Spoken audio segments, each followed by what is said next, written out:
मी आपल्याला देखील माहिती आहे, निवडणूक झाल्यानंतर मी त्या ठिकाणी 23 तारखेलाच पंढरपुरामध्ये त्या ठिकाणी ते आव्हान केलं होतं, परंतु तसा सकारात्मक प्रतिसाद अजून आलेला नाही.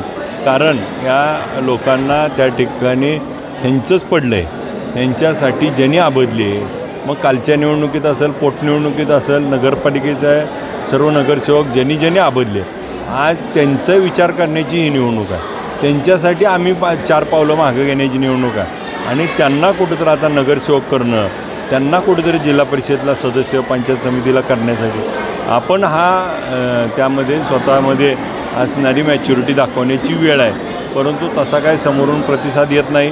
मी विठ्ठलच्या निवडणुकीनंतर देखील तसे आव्हान केलं होतं, आत्ता देखील आव्हान केलं आहे, परंतु ते समोरची लोक त्या पद्धतीनं अजून तरी काय मला जाणवलं नाही. आणि पुढच्या काळात त्यांच्याकडनं जर प्रतिसाद आला तर माझ्या सहकाऱ्यांना जे इच्छुक आहेत त्यांच्यासाठी आम्ही त्या ठिकाणी मागं पुढं सरकून त्या ठिकाणी पुढच्या काळामध्ये या भागामध्ये एक परिवर्तनाची लाट आपल्याला आणायची आहे, त्यासाठी आम्ही काम करू.